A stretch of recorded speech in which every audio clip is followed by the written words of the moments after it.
Et ça, c'est vraiment magnifique. Et on va commencer en louant notre Dieu. Parce que ce qui nous remplit de joie, c'est de pouvoir louer et adorer notre Dieu. Amen. Donc ce matin, si vous êtes à l'aise, vous pouvez vous lever, vous pouvez taper des mains, vous pouvez danser, vous pouvez faire le poirier même si vous voulez, tout ce que vous voulez pour le Seigneur. Je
là, il est présent parmi nous. Et on va juste prendre ce temps pour accueillir le Saint-Esprit parmi nous.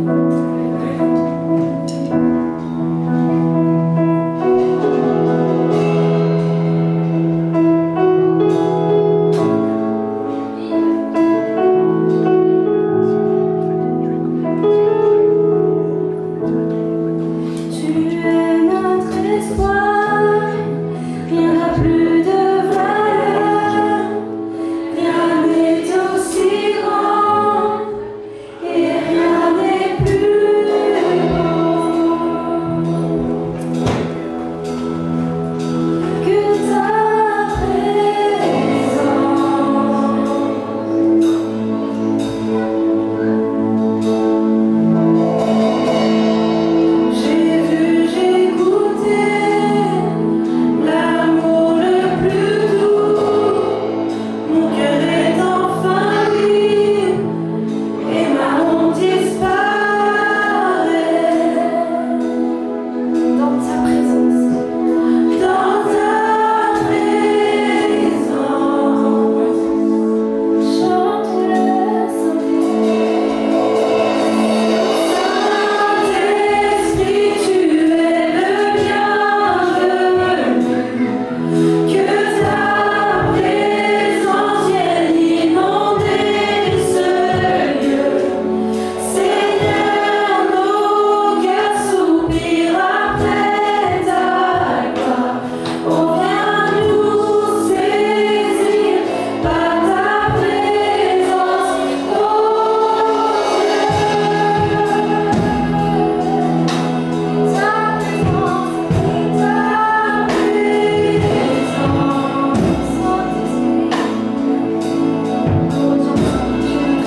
Seigneur,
cœur, notre passé, notre présent et notre futur entre tes mains. Parce que tu pourvois toutes choses.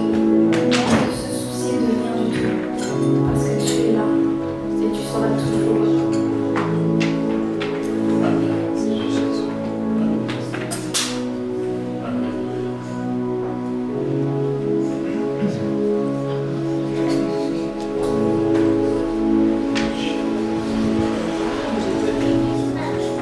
Alléluia. Merci Seigneur. Amen. Je prends encore quelques instants. Je vais inviter maintenant Pascal à venir pour nous partager cette émission.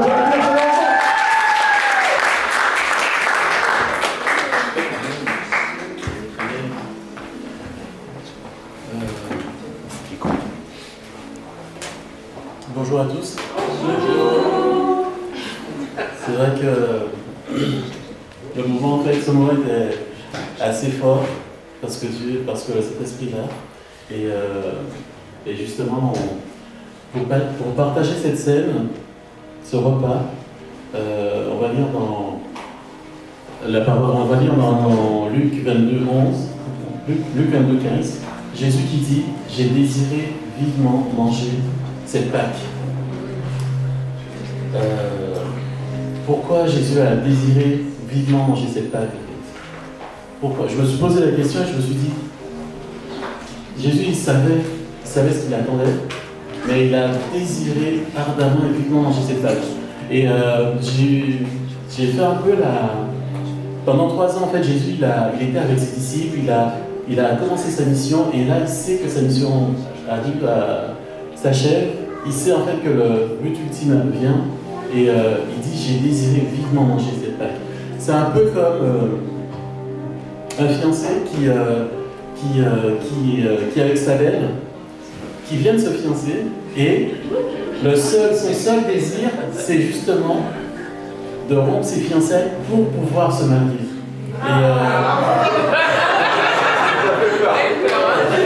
Et justement, c'est pour ça que c'est ce vivement en fait. Jésus, il était là, il savait en fait que ce qui était important, c'est vraiment passer cet acte, le sacrifice, faire son sacrifice, accomplir en fait l'acte que Dieu lui a demandé, pour pouvoir enfin avoir cette relation pleine et sincère et complète et entière avec nous.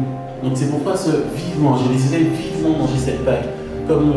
Et donc, aujourd'hui, je vais vous parler de la réalité spirituelle de la Sainte-Seine.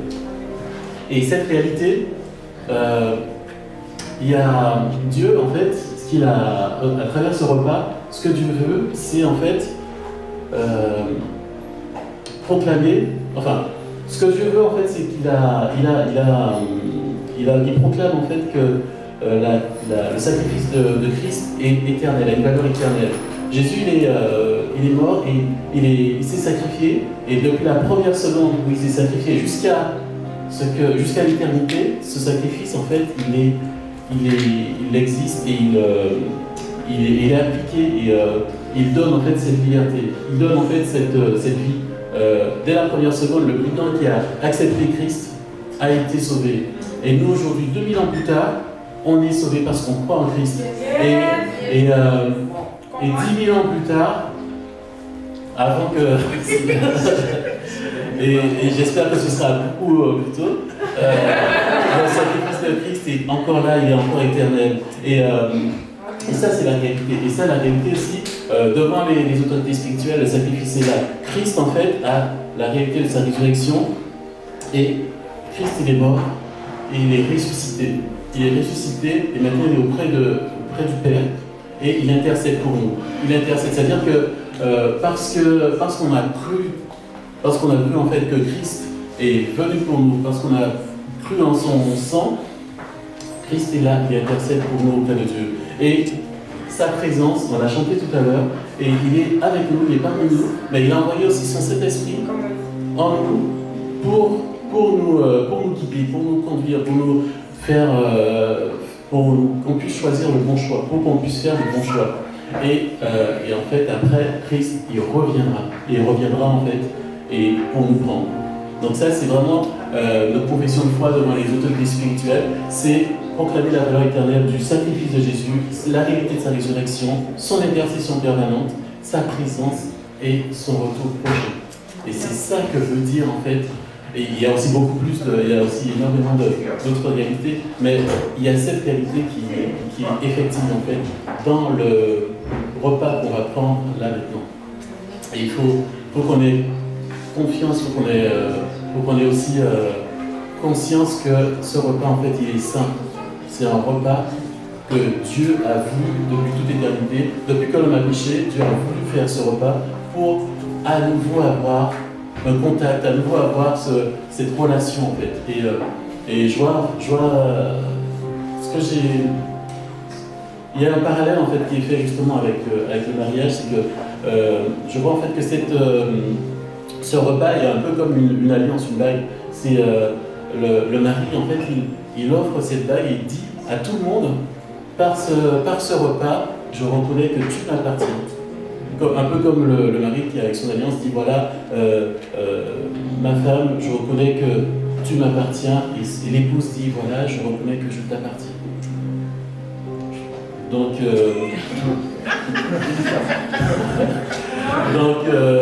voilà prenons ce repas en reconnaissant en fait que Dieu est là et il a envie de nous. Et nous avons aussi nous avons besoin et envie que le Seigneur soit avec nous et en nous, et conduit par son Saint-Esprit. Que tous ceux qui croient en Christ, qui ont reçu ce repas, puissent se lever.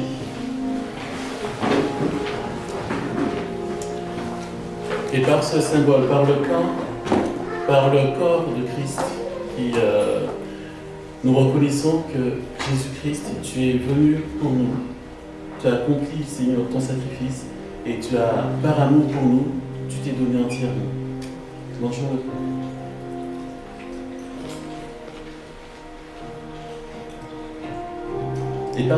Et par ton sang, Seigneur Jésus, qui a coulé à la croix, tu as lavé nos péchés, tu as déchiré le voile qui nous séparait de Christ. Et maintenant, nous reconnaissons, Seigneur Jésus-Christ, que nous avons une communion ancienne, claire et sincère avec toi. Buvons le fruit de la vie.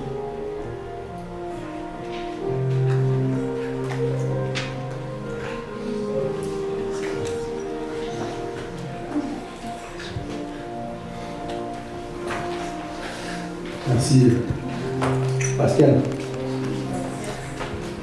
Alors on va continuer notre culte maintenant avec un chant. Voilà.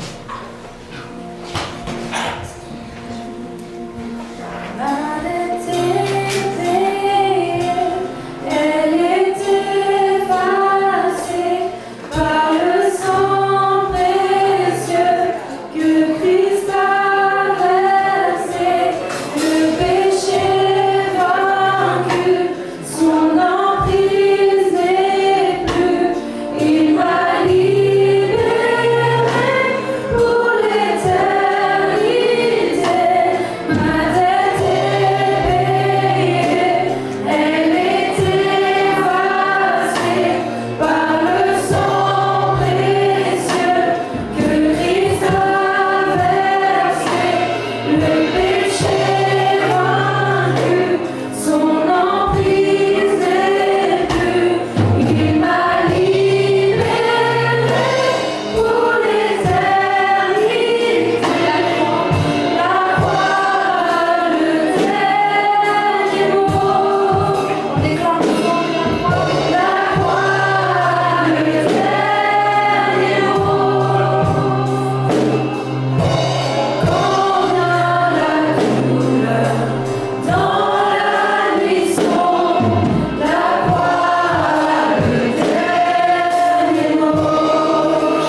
quelques instants, je vais faire quelques annonces.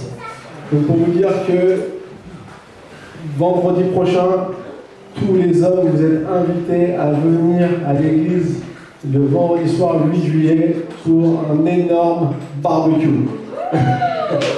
Donc c'est la soirée des hommes, donc on va se prendre un bon temps entre hommes, et donc on va bien manger.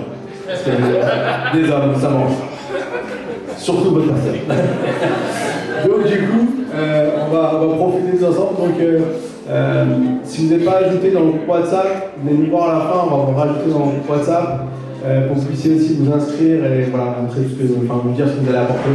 Il y a un petit fichier qui circule, un fichier partagé. Voilà. Sinon, pour vous dire que tout à l'heure, à la fin du culte, on va tous aller dans le parc pour aller pique-niquer. Donc si vous n'avez pas prévu, c'est pas grave, vous pouvez prendre un sandwich au passage et nous rejoindre. Ça va être un bon moment tous ensemble avec toute l'église. On va profiter dans le parc des gondoles.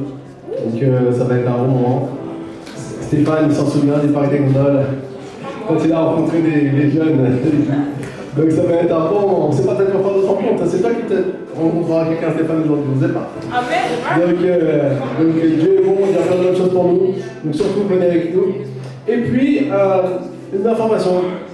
Le dimanche 17 juillet, on a un invité très spécial qui vient de passage, puisqu'il s'appelle Michael Turner. Il vient de Nouvelle-Zélande. Pour les anciens, vous l'avez connu, il faisait partie du groupe Red Rain. Et un groupe de rock avec lequel, en son temps, j'ai fait des tournées en France. On allait dans les pubs, et après on les invitait dans les églises. Et les gens des pubs venaient dans l'église et donnaient leur vie à Jésus. Ça c'était super. Jusqu'à Monaco, on a été. C'est vraiment un super moment. Donc il est là, et vraiment, il est un très bon prédicateur. Et surtout, Dieu a donné plein de dons aussi, que ce soit la guérison, plein de choses, vraiment à vivre un bon temps avec lui. Donc surtout, venez nombreux, invitez des amis. Profitez des événements comme ça pour inviter des amis, invitez vos amis à venir à rencontrer, à entendre quelqu'un qui va les encourager dans leur vie. Et voilà, c'est vraiment un... Donc il continue depuis beaucoup d'années, je sais pas, 20 ans, il fait une tournée mondiale. Et là, il est encore en tournée. Et c'est vraiment super. Donc des fois, ils font des concerts, des fois, ils font des réunions dans les églises. Donc c'est vraiment une bénédiction de l'avoir. Donc surtout, soyez là le 17 juillet, ça va vraiment être un super moment tous ensemble. Voilà pour les annonces. Maintenant, on va passer à notre moment préféré de culte, les dîmers offrandes. Surtout, vous allez avoir à cœur de donner pour le Seigneur et continuer à bénir son œuvre. Parce que, les amis, c'est ça qui nous permet aussi de pouvoir accomplir tous les rêves et les projets que Dieu met dans notre cœur. C'est quand nous sommes ensemble, on s'investit pour le royaume de Dieu. Amen.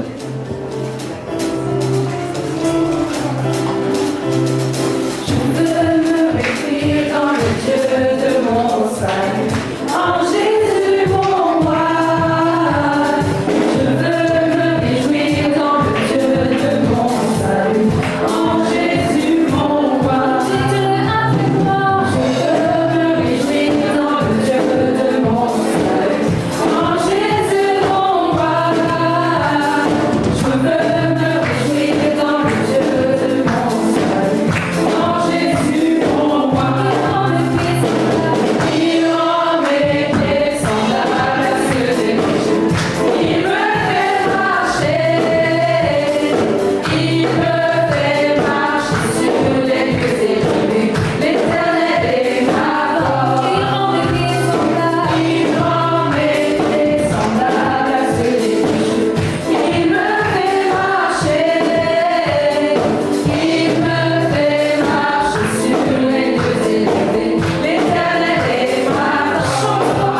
Est-ce qu'on peut applaudir avec beaucoup de monde ce soir?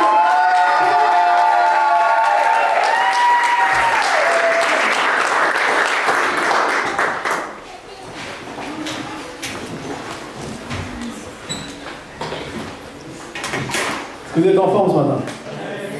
Dis à ton voisin, prépare-toi. Là, j'ai mis le suspense.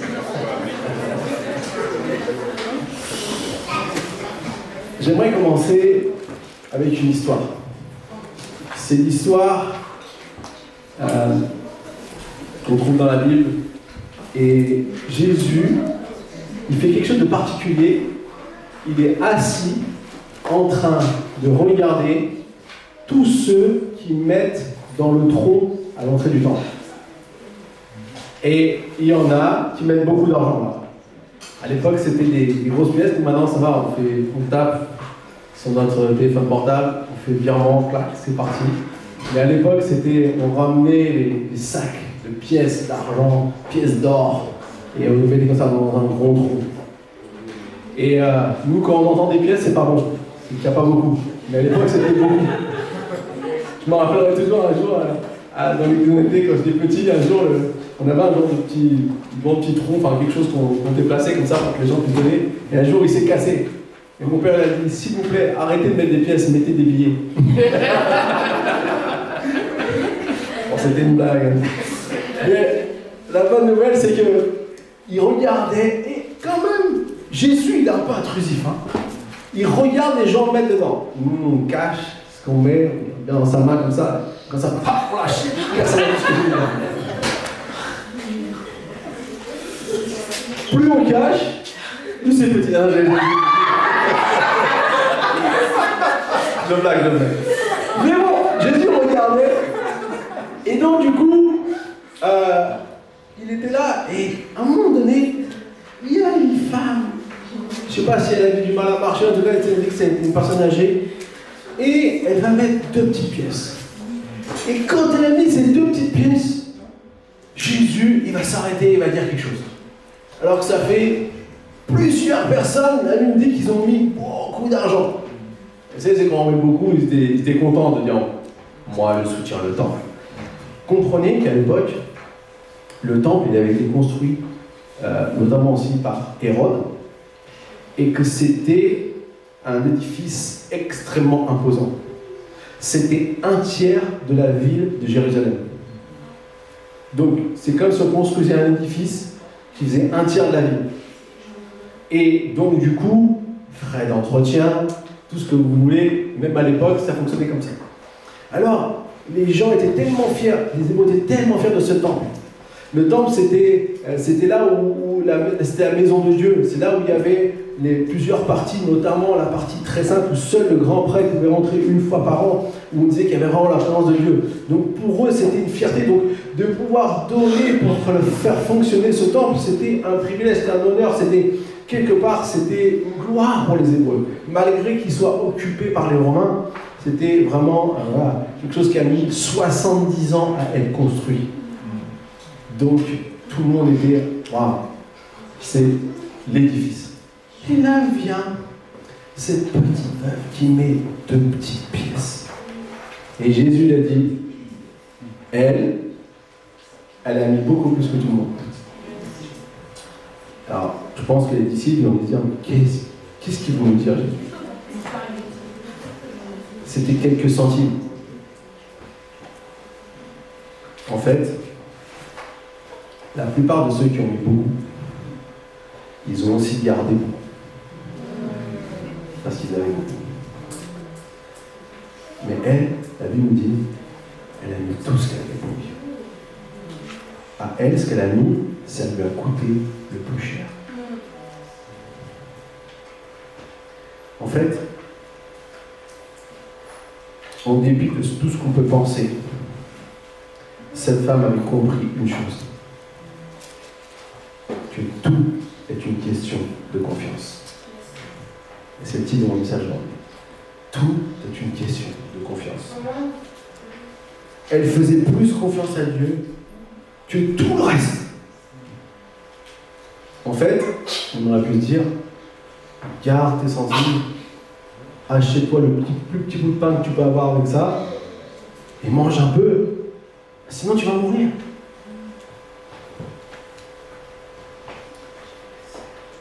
Mais en fait, quand il s'agit de l'argent, comme de plein d'autres choses, comme de toutes choses, ce qui est important, c'est est-ce que je fais confiance à Dieu. Et ça, c'est ce que la Bible nous enseigne. La Bible nous enseigne que nous sommes appelés à donner à Dieu. Dans les 10 000 offrandes qu'on vient de faire. Ce geste, ce n'est pas un devoir. Mais c'est le fait d'apprendre à faire confiance à Dieu en ce qui concerne l'argent, mais aussi tous nos besoins. Parce que Dieu, il connaît nos besoins. La Bible dit, quand tu pries, Dieu sait déjà ce que tu vas demander. Il connaît tes besoins, il connaît ta vie.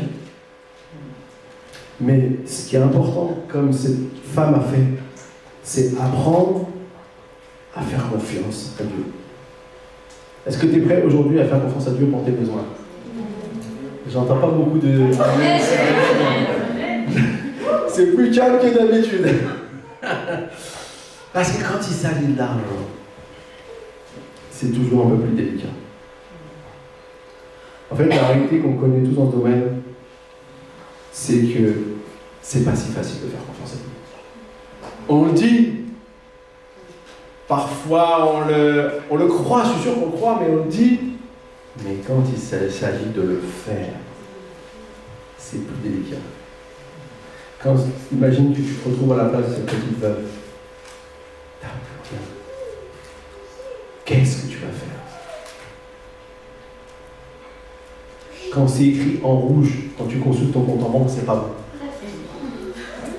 Qu'est-ce que tu vas faire? En fait, la réalité, c'est qu'il y a beaucoup de pensées, des circonstances qui veulent nous empêcher de faire confiance à Dieu. Donc, tout est une question de confiance. J'aimerais, dans un premier temps, qu'est-ce qui m'empêche de faire confiance à Dieu avec mon argent? On va voir aujourd'hui 3 choses qui peuvent nous empêcher de faire confiance à Dieu avec notre argent. Pour ça, on va aller dans la Bible et lire Malachie chapitre 1. Malachie, c'est le dernier prophète qui est venu avant que Jésus vienne 400 ans plus tard. C'est la dernière fois que Dieu a parlé à son peuple avant un silence de 400 ans. Ça fait beaucoup de générations. Et Malachie 1, verset 2 nous dit, le Seigneur déclare, je vous aime. C'est ce que le Seigneur déclare aujourd'hui. Et vous dites, en quoi nous as-tu aimés? Le Seigneur reprend. Ésaü n'était-il pas le frère de Jacob? Pourtant j'ai aimé Jacob, mais j'ai repoussé Ésaü. J'ai dévasté sa région montagneuse et j'ai livré son pays aux chacals du désert. Ses descendants, les Édomites, peuvent bien dire, nous avons été écrasés, mais nous allons rebâtir nos ruines. Moi, le Seigneur de l'univers, je déclare ceci, qu'ils reconstruisent, je démolirai leur œuvre. On leur appliquera ces surnoms, le pays où règne le mal, et le peuple contre lequel le Seigneur est sans cesse irrité. Vous, les Israélites, vous verrez tout cela et vous vous exclamerez. Le Seigneur manifeste sa puissance même au-delà des frontières d'Israël. Je le déclare, moi, le Seigneur de l'univers, à vous les prêtres. Un fils a des égards pour son père, et un serviteur en a pour son maître. Or, si je suis votre père, pourquoi n'avez-vous pas d'égard pour moi? Et si je suis votre maître, pourquoi n'avez-vous pas de respect pour moi? Vous me méprisez et vous dites, en quoi t'avons-nous méprisé? Vous apportez sur mon autel des aliments indignes de moi et vous dites, en quoi offensons-nous ta dignité? Eh bien, c'est en déclarant, l'autel du Seigneur est méprisable. Quand vous amenez un animal aveugle, boiteux ou malade pour me l'offrir en sacrifice, pensez-vous que ce soit correct? Si vous offrez un tel animal au gouverneur, croyez-vous qu'il sera satisfait et prêt à vous accorder sa bienveillance? Je vous le demande, moi, le Seigneur de l'univers. On va s'arrêter là. Malachi, son nom, ça veut dire envoyé de Dieu, messager de Dieu. Et là, il vient s'adresser au peuple. Et je ne pense pas que le premier abord, ça soit forcément des paroles faciles à entendre. Mais lorsqu'il vient s'adresser, il commence par dire une chose qui est le fondement de tout. Dieu vous aime. Je vous aime. Dieu vous aime. En fait, ici, le peuple avait peut-être perdu cette vision, avait perdu l'image de qui était Dieu pour eux. Parce qu'ils vont répondre, en quoi nous aimes-tu? Le peuple ignore l'amour que lui porte Dieu. Ils voient plutôt leur relation dominant-dominé. En gros, ils sont obligés de faire des sacrifices, donc ils les font, mais ils vont envoyer les bêtes qu'on a envie de se débarrasser. Les malades, les aveugles, celles qu'on ne pourra pas vendre bien comme il faut. Donc, oh bah tiens, pour le sacrifice pour le Seigneur. Sauf que là, il y a quelque chose qu'ils ont besoin de comprendre. Et quand Dieu rappelle ce qui s'est passé avec Ésaü, vous savez, c'était le frère jumeau de Jacob. Et du coup, Ésaü s'est détourné de Dieu. Et c'est pour ça que Dieu l'a reposé. Et c'est pour ça que même ses descendants, les Édomites, sont devenus les ennemis d'Israël. Et c'est pour ça que, parce qu'ils étaient les ennemis d'Israël, Dieu les a toujours, entre guillemets, empêchés de venir faire du mal à Israël et qu'il les a réduits à quelque chose de néfaste, enfin une situation terrible. Il veut dire par là, regardez, moi j'ai toujours pris soin de vous et j'ai fait attention que l'ennemi ne vienne pas vous faire du mal. Même ceux qui à l'origine étaient quelque part, entre guillemets, vos frères. Il veut montrer ici combien il a toujours été là pour eux.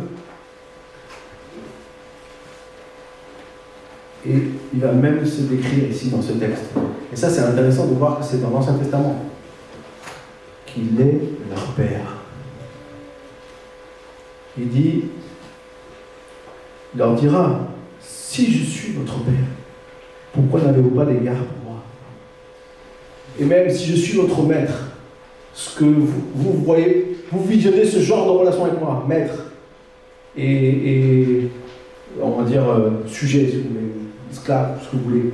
En gros, si vous voyez cette genre de relation, même dans cette relation, vous n'agissez pas correctement. En fait, ce que j'aimerais vous communiquer de la part du Seigneur, c'est que la première chose qu'on doit réaliser, c'est de voir Dieu tel qu'il est pour nous. La première chose qui m'empêche vraiment de faire confiance à Dieu, c'est la manière dont je vois Dieu. En fait, souvent on dit, Dieu, t'es mon Père, Dieu prend soin de moi. Mais comment je le vois concrètement dans le domaine de l'argent, comme ils peuvent faire des sacrifices?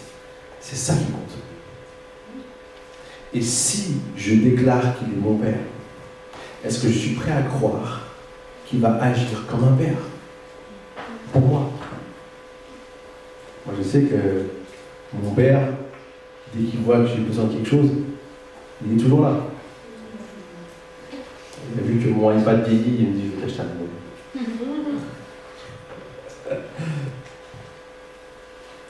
Ça, c'est le cœur des papas, le cœur des mamans. Ils veulent être là pour leurs enfants, ils veulent tout faire pour que leurs enfants soient bien.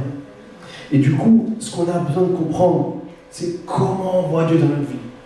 Comment vraiment la place qu'on lui donne, la dimension qu'on lui donne. Et ici, le peuple, avec le temps, ils avaient perdu ce sens que Dieu d'abord les aime. Et j'aimerais vraiment vous dire aujourd'hui, Dieu t'aime, même dans ton compte en banque. C'est pas seulement quand on se sent mal, c'est dans tous les domaines de notre vie. Dieu nous aime. Alors comment vois-tu Dieu dans ta vie? Qui est Dieu pour toi? En fait, la vision peut être altérée à cause des circonstances, et parfois même à cause de nos pensées, à cause des choses qui se passent. Quand on vit un moment difficile, peu importe le moment difficile que c'est, et qu'on fait appel à Dieu, et qu'on a l'impression qu'il ne répond pas, notre vision de lui change. Et c'est pour ça que dans les finances, parfois c'est difficile, avec l'argent. Parce que quand on est dans le rouge, Seigneur, t'es où? Elle est où mon augmentation? Tu vois bien, Seigneur, j'ai tous ces frais, comment je vais faire? Ne laissez jamais rien changer la vision de Dieu. Ne laissez jamais rien vous faire croire qu'il n'est pas en train de prendre soin de vous. Ne laissez jamais rien vous montrer, vous faire croire, vous laisser penser à toutes sortes de pensées négatives. D'essayer de vous débrouiller sans lui parce que lui, il n'est pas là. Plus que ton sauveur, il veut être ton Père. Vous connaissez Matthieu 7, versets 9 à 11. Qui parmi vous donnera une pierre à son fils s'il lui demande du pain? Ou s'il lui demande un poisson, lui donnera-t-il un serpent? Si donc mauvais comme vous êtes, vous savez donner de bonnes choses à vos enfants, votre Père Céleste donnera d'autant plus volontiers de bonnes choses à ceux qui lui demandent. Dieu veut prendre soin de toi. Et Dieu veut prendre soin de ton compte en banque. Dis à ton voisin, Dieu veut prendre soin de ton compte en banque. Ah là, je sens de l'ardeur, je sens de la joie. Vous ne voulez pas vous faire. Mais quand il prend soin, il va aussi t'apprendre à gérer.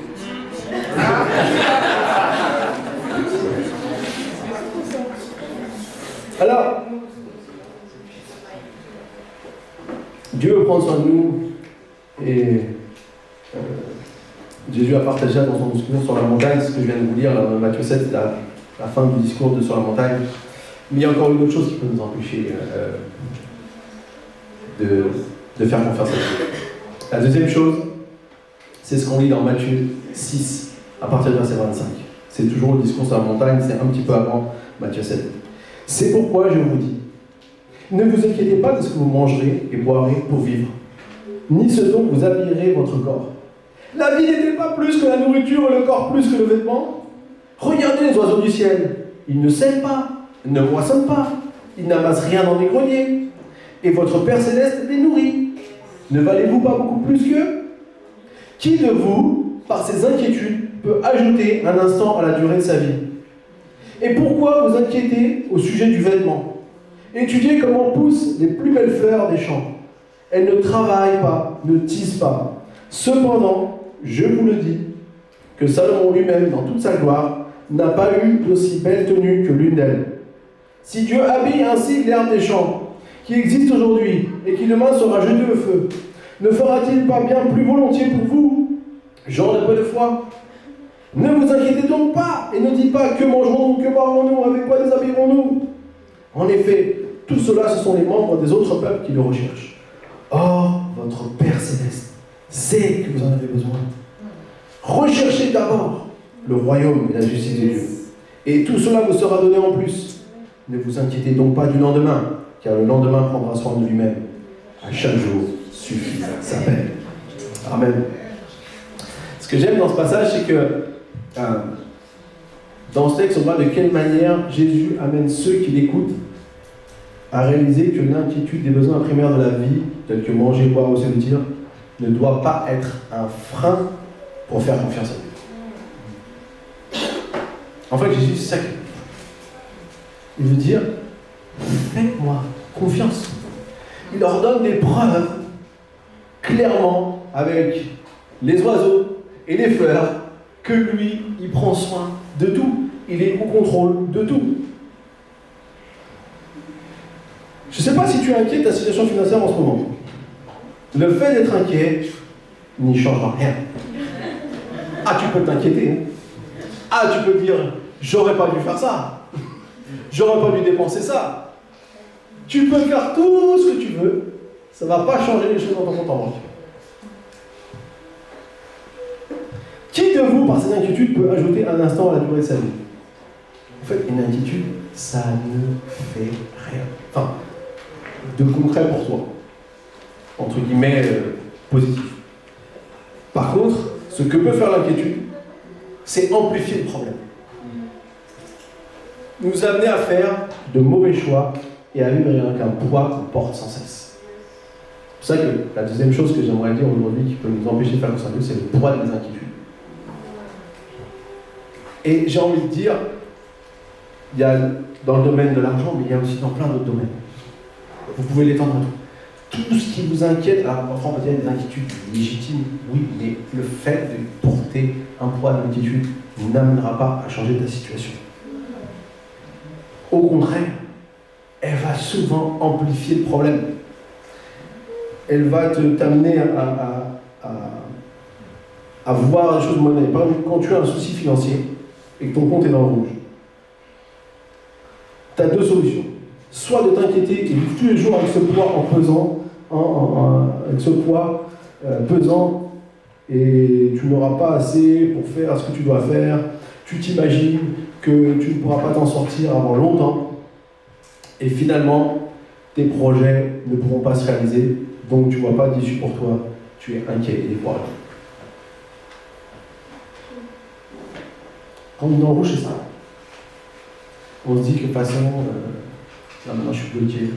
Il y en a même qui sont obligés de... On est vraiment mal, on va dans ce qu'on appelle surendettement. Et là, on rentre dans des procédures. Et là, on se dit que pour les 5-10 ans à venir, la vie est point mort. Et l'inquiétude va être là comme un poids constant pour te rappeler, peut-être te rappeler ce que tu as mal fait. Peut-être que tu as été victime de quelque chose et tu y es pour rien. J'avais un collègue, quand on travaillait, s'était fait voler sa mallette.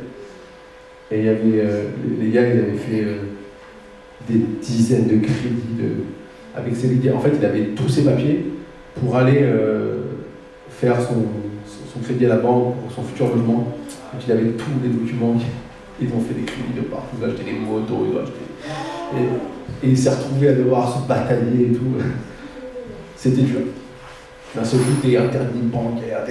On comprend pas. Ça, c'est inquiétant. J'avoue, il était mal pendant longtemps. Alors, c'est concret. Je dis pas que quand on est dans le rouge, quand on est pas, que c'est juste une question de ah oui, c'est vrai, je suis dans le rouge. Non, c'est vrai, c'est concret. Parfois on est bloqué, parfois on ne peut pas acheter, parfois on peut pas. On doit trouver des solutions, on va dire, avec les uns et les autres, l'entraide, tout ça. Mais ce que j'aimerais te dire, c'est que tu ne pourras jamais rien changer avec le point d'inquiétude. Et parfois même, on peut, parce qu'on est dans un souci financier, on peut commencer à faire de mauvais choix. Et vous savez, un des pires choix quand vous n'êtes pas bien, c'est de rentrer dans la dynamique du crédit. Parce qu'au final, à chaque fois que vous faites un crédit, votre situation sera pire. J'aimerais vous le dire, tout ce qui est crédit à consommation, ne faites pas ça. De grâce, épargnez tout ça. On a tous tendance à penser que ça va nous aider. Ça t'aide au début, mais très vite, ça te ramène dans un cycle encore pire. Et à la fin, c'est comme ça que tu te retrouves en surendettement. Donc, ne pensez pas à faire ça tout seul. Qu'est-ce que nous dit Jésus? Jésus nous dit, cherchez d'abord le royaume et la justice de Dieu. Et toutes ces choses vous seront données par-dessus. En quelque sorte, je ne sais pas où est la situation aujourd'hui, mais peu importe où elle est, peu importe ce que tu as fait, ce qu'on t'a fait, peu importe, fais confiance à Dieu. Choisis la méthode divine. Ne cherche pas à régler tes problèmes tout seul. Ne vis pas avec l'inquiétude, ne porte pas l'inquiétude, parce que cette inquiétude, qu'est-ce qu'elle va faire? Elle va te dire, non, tu ne peux pas donner à Dieu. Non, tu ne peux pas faire ça. Je me souviendrai toujours, c'était un moment unique pour moi, quand j'ai accompagné des gens, justement, par rapport à ça. Une fois, quelqu'un vient me voir, il me dit, voilà, j'arrive plus à payer mon loyer, j'ai déjà 2 mois de retard, là mon propriétaire veut me virer, je ne sais pas quoi faire. Vraiment, j'aurais compris pour moi, parce que j'ai pas assez, en fait, franchement, la personne, elle avait un loyer qui était presque 3/4 de ce qu'elle gagnait comme argent, donc forcément, elle vivait très peu, elle avait des enfants, et du coup, elle était vraiment, inquiète, et franchement, on comprenait. Et quand elle nous parlait, le Seigneur me dit, demande-lui cette sa vie. C'est pas une personne comme ça. La pauvre, elle n'a rien. Genre, tu vas pas lui. Bon, elle ne sait pas comment payer, moi je vais dire, est-ce que tu donnes? J'ai bataillé en moi, j'ai dit, non, c'est pas possible. Et le Seigneur, il insistait. Alors, tout doucement, gentiment, au détour d'une petite phrase, j'ai essayé de lui parler un peu de ça. Il m'a dit, non, moi je sais pas, de toute façon, j'ai pas. Je lui ai dit, est-ce que tu es prêt à faire le test? Ça l'a travaillé sur ces. Je lui ai rien imposé, mais j'ai simplement transmis ce que ça m'a dit. Mais elle a commencé à le faire. Et sa situation commence à changer. Et ce qui est intéressant, c'est que elle a fait des dons à l'église. J'aimerais vous dire quelque chose.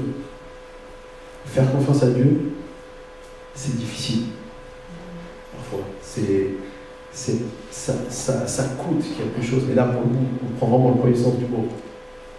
Mais ce qui était tellement incroyable, c'est que une fois qu'elle a fait ça, elle a vu la situation s'est résorbée, elle a vu son propriétaire être beaucoup plus compréhensif.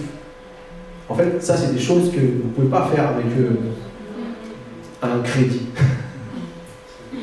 Il n'y a que Dieu qui peut rendre un propriétaire plus compréhensif. Quand on est vraiment dans le monde. Il y a que Dieu. Il y a des choses que vous ne pouvez pas faire avec l'argent, que vous ne pouvez pas acheter. Mais que Dieu y fait. Et ce qui était incroyable, c'est qu'un jour, elle est venue à l'église avec de la nourriture. Elle a dit, en fait, je suis arrivé chez moi, il y avait plein de nourriture dans ma porte. Sauf qu'elle a ramené des avocats. Elle disait, je suis allergique à l'avocat. J'en ai trop. J'ai pas envie que ça pourrisse chez moi. Donc, elle est venue, elle a amené des trucs à l'église, on a pu partager ça. Ça, c'est ce que Dieu fait. Dieu, il veut certainement pas prendre, mais il veut que vous appreniez à pouvoir lui faire confiance. Et mes inquiétudes, parfois, m'empêchent de faire confiance. Troisième chose qui nous empêche de faire confiance à Dieu à travers l'argent. C'est ce qu'on lit dans cette histoire dans Luc, chapitre 12, versets 13 à 21. Du milieu de la foule, quelqu'un dit à Jésus, « Maître, dis à mon frère de partager notre héritage avec moi. » Jésus lui répondit, « Qui m'a établi pour être votre juge et pour faire vos partages ?» Puis il leur dit, « Gardez-vous avec soin de toute soif de posséder, car la vie d'un homme ne dépend pas de ses biens, même s'il est dans l'abondance. » Il leur dit cette parabole. Les terres d'un homme riche avaient beaucoup rapporté. Il raisonna lui-même, disant, « Que vais-je faire? En effet, je n'ai pas de place pour rentrer ma récolte. Voici ce que je vais faire, se dit-il. J'abattrai mes greniers, j'en construirai de plus grands, et j'y amasserai toute ma récolte et tous mes biens. Et je dirai à mon âme, tu as beaucoup de biens en réserve pour de nombreuses années. Repose-toi, mange, bois et réjouis-toi. Mais Dieu lui dit, homme dépourvu de bon sens, cette nuit même, ton âme te sera redemandée. Et ce que tu as préparé, pour qui cela sera-t-il? Voilà quelle est la situation de celui qui amasse des trésors pour lui-même et qui n'est pas riche pour lui. J'aime bien cette histoire parce que j'aime comment ça commence. Vous savez pourquoi? Ça commence par deux frères qui se disputent. Bon, ça, c'est rien d'exceptionnel. Mais ils se disputent pourquoi? L'héritage. Et à chaque fois qu'il y a des héritages, il y a toujours... C'est là qu'on voit si on est vraiment avec un esprit fraternel ou si on est plutôt en esprit perso. Dans beaucoup de familles, dès qu'il y a de l'héritage, ah là là là, ça... S'il y a des dettes, il n'y a pas de problème. Personne n'en veut. Je refuse l'héritage. Heureusement qu'on a le droit de refuser l'héritage, parce que si c'est prendre des dettes. Mais là, quand il y a de l'héritage, et là, qu'est-ce qu'ils font? Ils se disent, on va aller voir Jésus. Enfin, il y en a qui se disent, je vais aller voir Jésus. Parce que si mon frère là, il est en train d'essayer de me piquer, voilà, il a fait faire un testament au père en disant qu'il y en a plus pour lui que pour les autres, nanana. Et donc du coup, il va voir Jésus et il lui dit, mais attends, est-ce que je suis là pour régler vos problèmes? En gros, il y a des juges, il y a des autorités compétentes pour faire ça. Mais en fait, Jésus, il va cibler le vrai problème dans tout ça. On est d'accord que ça doit être équitable, un héritage, on est d'accord. Mais ici, en fait, le vrai problème, c'est qu'on se bat pour des biens, pour ce que je peux gagner moi. Et en fait, Jésus, ici, il est en train il veut cibler justement cette chose de vouloir toujours plus. Alors, soyons honnêtes, à la place des frères, on va peut-être tenter Jésus, qui réussissent à régler les problèmes. On l'aura peut-être fait nous aussi. Mais ici, ce que Jésus veut faire, il dira, gardez-vous de toute soif de posséder. La troisième chose qui m'empêche de faire comme ça, c'est ma soif de posséder. Pour bien comprendre, quand Jésus veut raconter quelque chose de... Ne cherchez pas des sacs qui coûtent très cher. C'est une petite phrase pour quelqu'un. Cadeau. Mais en fait ici, parce que je veux raconter quelque chose de puissant et de précis. Pour bien se faire comprendre, il va prendre une histoire. Et à travers les histoires, on comprend bien ce que Jésus veut dire. Alors ici, vous allez me dire, nous, quand on lit cette histoire, on se dit, un homme riche. Donc déjà, forcément, c'est pas moi. Hein? C'est pas moi la moitié. Il parle d'un homme riche. Mais j'aimerais vous dire que la soif de posséder n'est pas seulement chez les riches. La réalité, c'est qu'elle est chez nous. D'ailleurs, c'est plus dur quand on n'a pas beaucoup d'argent. Parce que ça coûte cher. Mais en fait, Jésus, quand il prend l'exemple d'un homme riche, il veut prendre ce qui se passe quand on continue dans cette voie à l'extrême. Et donc, du coup, l'homme, il veut amasser toujours plus. Et au final, il va tout quitter sans rien prendre. Parce que quand il va quitter la terre, il ne prendra rien. Et on peut avoir des bateaux, des avions, des voitures, des maisons, des hôtels, des villas dans toutes les plus belles villes du monde. Il y en a qui s'amusent à avoir des pieds à terre partout. Je ne sais pas si vous regardez des fois une émission sur la côte d'Azur, là, il y a des rues, c'est pratiquement impossible d'y aller parce qu'il y a star après star qui ont tous acheté leur villa à je ne sais combien de millions et tout. Et ils y vont 2-3 jours par an, allez, 2 semaines par an, allez, à tout casser parce qu'ils sont tellement occupés. Ou des choses comme ça. Mais en vérité, un jour, ils vont tous mourir. Et ils vont tous tout partir sans rien prendre. Seulement, la mythe et la rouille vont s'occuper au final de tout. C'est ce qu'on lit dans la Bible. Donc, ce qu'on voit ici, et ce que Jésus veut nous dire, c'est que le plus important, c'est de lui faire confiance et de ne rien laisser nous empêcher de mettre notre confiance en Dieu. Aucune chose qu'on veut essayer d'avoir pour nous qui soit un blocage à pouvoir faire confiance à Dieu, c'est-à-dire mettre notre confiance à Dieu, comme donner la part qui revient à Dieu. Lorsque tu fais confiance à Dieu, tu n'es pas en train de chercher à sauvegarder pour toi, à te sentir en sécurité quand tu as des biens. C'est en fait, on veut se sentir en sécurité quand on a des biens. Et que finalement, tout ira bien pour mon âme. Et c'est ce qu'il dit, hein. Il dit, tout ira bien pour mon âme. Repose-toi, réjouis-toi. En gros, je suis en sécurité.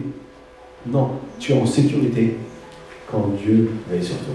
Yes. Quand Dieu prend soin de toi. Quand Dieu veille à ce que tu puisses avoir. Parce que je veux vous dire une chose. Il y a plein de choses que ces gens-là ne peuvent pas s'acheter. La paix, l'amour, les relations. Ça, c'est ce que Dieu donne. Et c'est pour ça que quand tu fais confiance à Dieu dans le domaine de l'argent, tu fais confiance à Dieu pour toute autre chose. Tu mets ta confiance en lui.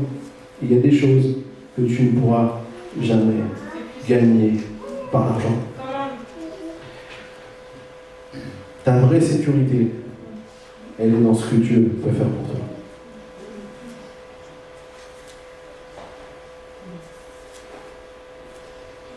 Lorsque je fais confiance à Dieu, je n'ai pas peur d'utiliser mes ressources pour faire ce qu'il demande de faire et bénir son œuvre, sachant que j'ai tout ce qu'il me faut en lui.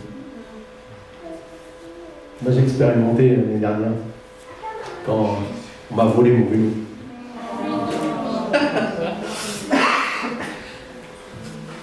En fait, ce vélo, c'était l'année 1 ou 2 ans avant, avec mon cousin qui fait partie d'un club de VTT dans le sud de la France, là-bas. Ma petite, sa fille, ma cousine, elle est championne de VTT et tout. Elle fait les courses et tout, ils sont toujours en train de partir, ils ont acheté un camping-car pour aller suivre, aller faire les courses et tout ça. Donc, c'était toujours super. Et donc, il m'a dit, ouais, si tu veux, nous, on a des promos à Décathlon, je te fais profiter de ma promo. Je vais m'acheter un beau vélo, j'étais tellement fier de mon vélo. Avec Pascal, on allait faire du vélo. Et puis en fait, on me l'a volé l'été. Et j'étais déçu parce que j'aime bien mon vélo, j'aime bien aller partir en vélo. Et en fait, j'étais tenté de me dire, bon, je vais me racheter un vélo. Sauf que comme ça coûte un certain prix pour avoir le même standard. Et là, je me suis dit, non, laisse ça parce que tu as d'autres priorités à acheter des choses en ce moment. On ne va pas te surcharger d'une dépense qui n'est pas nécessaire. Donc j'ai laissé tomber. J'ai dit, bon, ça viendra quand ça sera bon, on prend un vélo. Et j'étais très agréablement surpris quand, pour les 10 ans ici à l'église, j'ai fait une cagnotte pour mon vélo. Et ça, c'est juste pour montrer, c'est un petit exemple, mais que j'ai expérimenté des dizaines de fois. C'est que, en fait, Dieu prend soin de vous. Et il prend soin même des choses que vous avez envie. C'est pas avec Dieu, ah non, ça c'est pas utile, tu l'auras pas. Je peux vous garantir que Dieu, il prend soin de vous. Moi, je me souviens aussi, un jour, on habitait à Rochebrol et en fait, c'est un appartement qui était très humide. Parce qu'en fait, les caves n'étaient pas vraiment bétonnées et on est juste à côté de la Seine et donc beaucoup d'humidité remontait. Et un jour, on était en train de sortir des choses du placard et Ida s'est rendu compte qu'il y avait toutes ses chaussures qui étaient moisies. Et là, elle était, ah mais mes chaussures. Après, les chaussures de mariage commençaient à être en elle était vite sortie, tout ça, on les a mis ailleurs.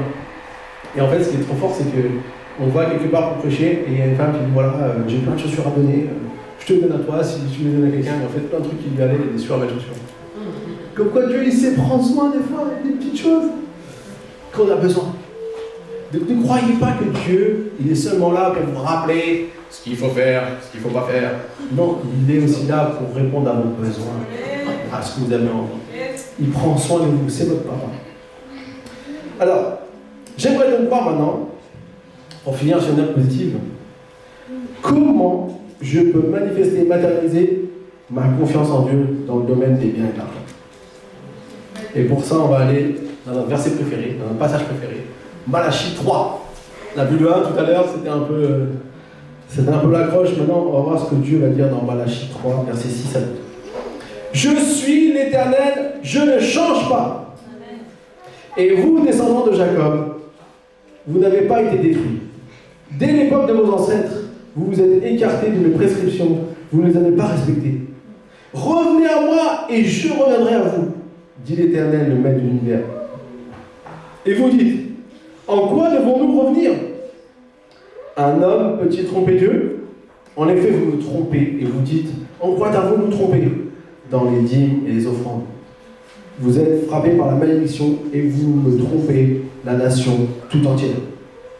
Apportez toutes les dîmes à la maison du trésor, afin qu'il y ait de la nourriture dans ma maison.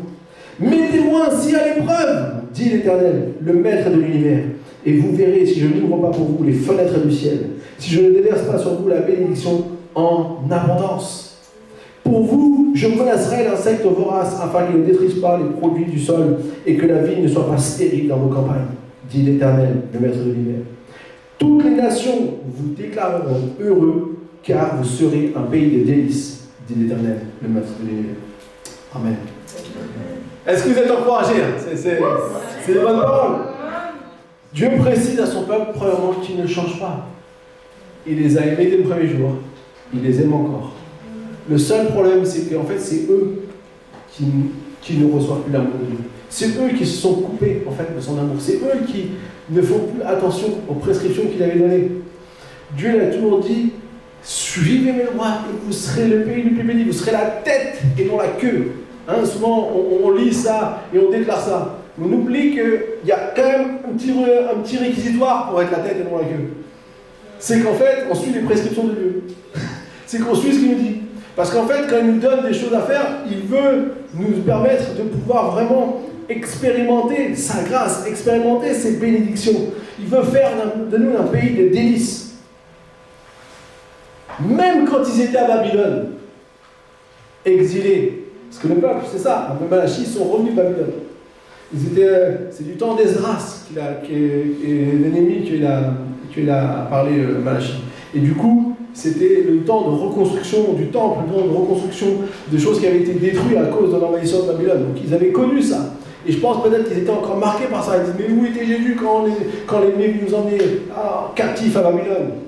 Quand là-bas, on ne pouvait pas faire tout ce qu'on voulait. Et pourtant, on lit des histoires comme Daniel, où Dieu a béni toujours. On lit des histoires comme des personnages qui ont toujours été fidèles à Dieu. On lit des histoires comme Esther, où Dieu a toujours été présent, a toujours su garder son peuple.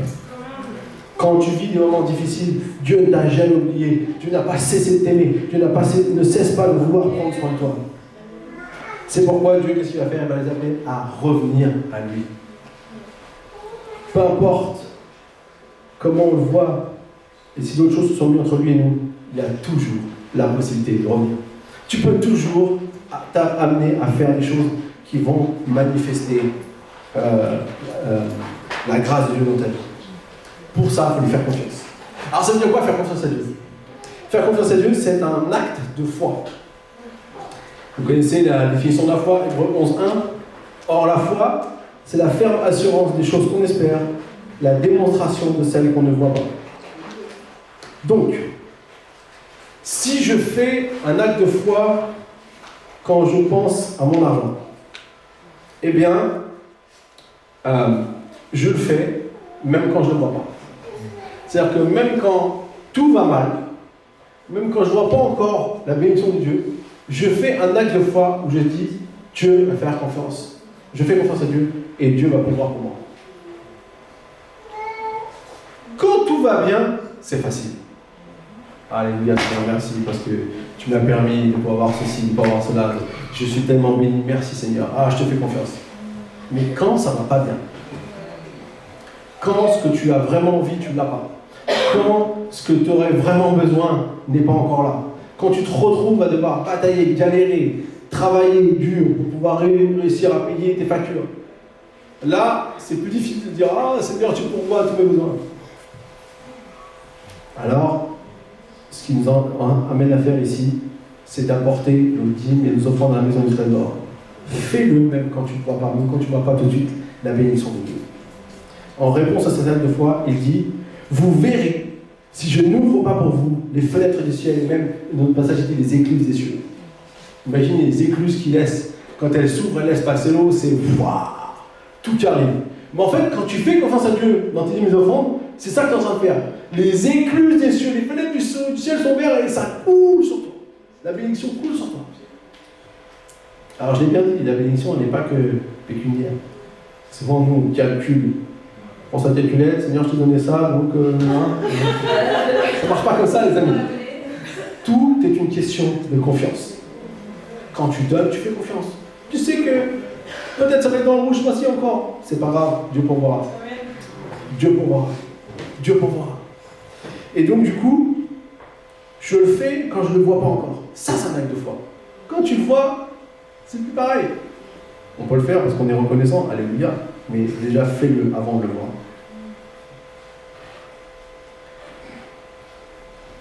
Deuxième chose, je suis certain du résultat malgré tout ce qui peut montrer le contraire. Quand tu le fais et que c'est l'inverse qui se passe. Ah, Seigneur, je vais te donner et tu vas prendre soin de moi. Et là, bim, non pas une facture, deux factures.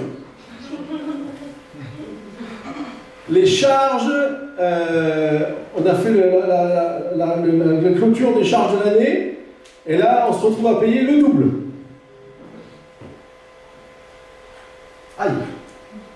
J'avais pas prévu ça dans mon budget. Comment je vais faire? Comme on a tous un budget serré, est-ce que quelqu'un n'a pas un budget serré ici? Levez la main. Personne n'est la main, j'étais sûr. On a tous un budget serré. Parce qu'en fait, même quand on est des bons gestionnaires, on a toujours un budget serré. C'est comme ça qu'on fonctionne bien. Mais la réalité, c'est que quand quelque chose vient, alors on a peut-être notre petit bas de laine qui peut nous aider de temps en temps, comme on dit. Mais la réalité, c'est qu'on a tous besoin parfois de faire un acte de foi, même quand les choses sont contraires. C'est pas seulement ton appart, il faut que tu payes, c'est ta voiture qui vient de lâcher. Et en plus que ta voiture vient de lâcher, tu viens de casser quelque chose chez toi. Et puis quand tu as cassé quelque chose chez toi, il t'est arrivé encore une mésaventure, on ne t'a pas versé la totalité de ce que normalement tu devais recevoir. Donc tu es vraiment dans le rouge. Est-ce que quelqu'un est avec moi? Ce genre de truc. Alléluia. C'est la vie, c'est le vécu. Mais c'est dans ce moment-là, c'est à ce moment-là que je choisis ce que je vais faire. Est-ce que je fais confiance à Dieu? Ou est-ce que je ai peur de ceux qui vont me réclamer tout l'argent?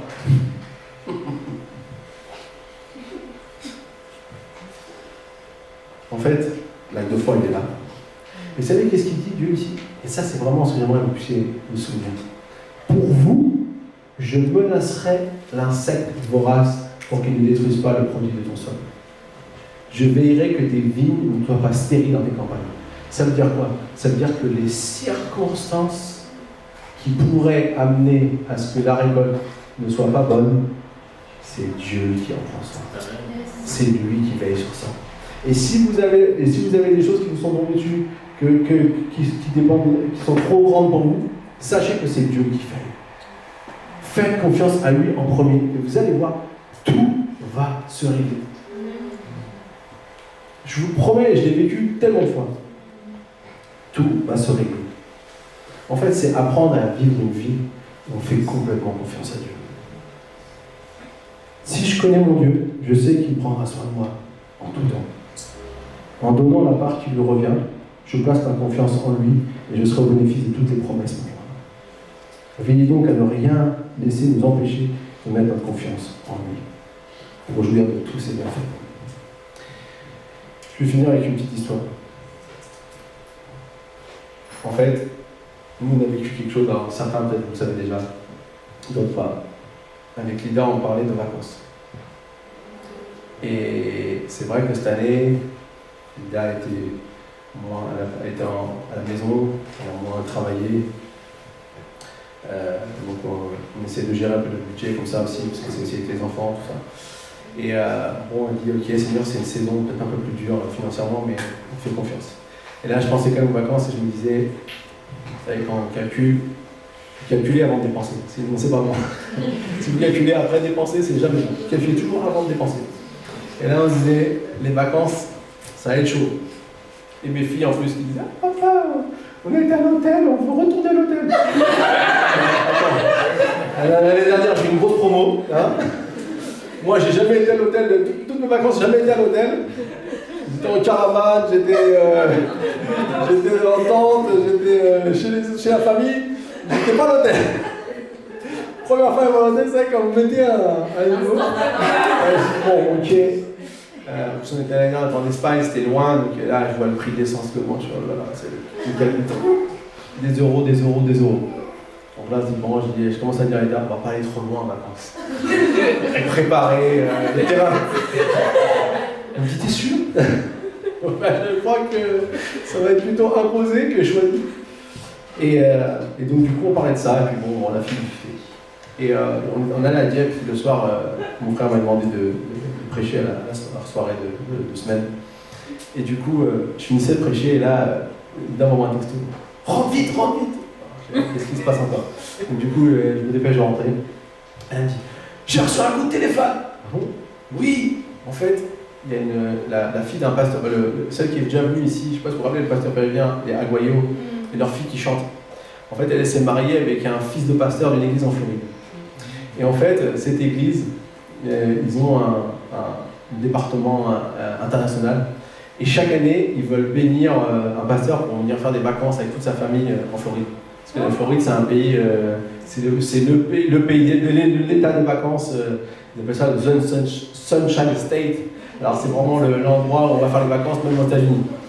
Et tous les retraités veulent habiter là-bas pour finir leur jour sous le soleil.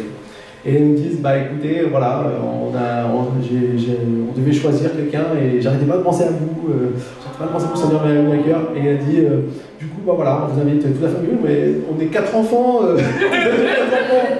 Et dit, non, on paye tous les billets, on paye tous 10 jours de vacances gratuits.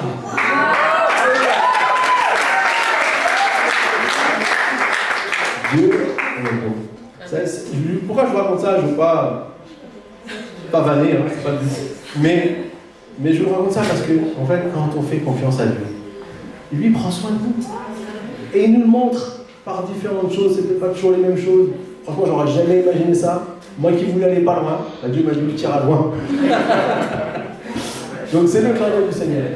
Moi j'aimerais vous laisser ça comme marque pour nous. Il dit mes offrandes, c'est pas une obligation, c'est pas une contrainte, c'est pas ça. C'est vous dites à Dieu, je te fais confiance. Tout est une question de confiance. Voilà. Est-ce que vous pouvez venir accueillir notre équipe de louange? On va remercier le Seigneur.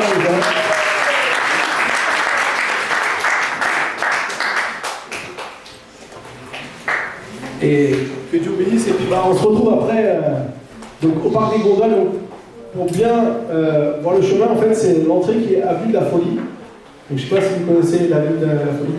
En fait, là, vous sortez, vous allez à gauche, vous allez dans l'avenue de la Folie, vous allez toujours tout droit, et vous allez tomber dans l'entrée du parc. On peut y aller à pied pour les plus motivés, c'est 10-15 minutes de marche, ou on peut se garer aussi.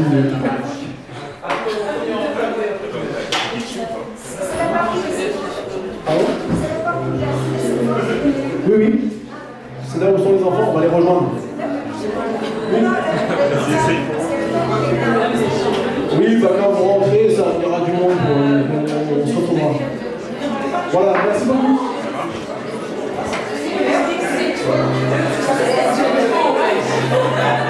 On se fait un dernier chant tous ensemble, et je vais tous vous inviter à vous lever.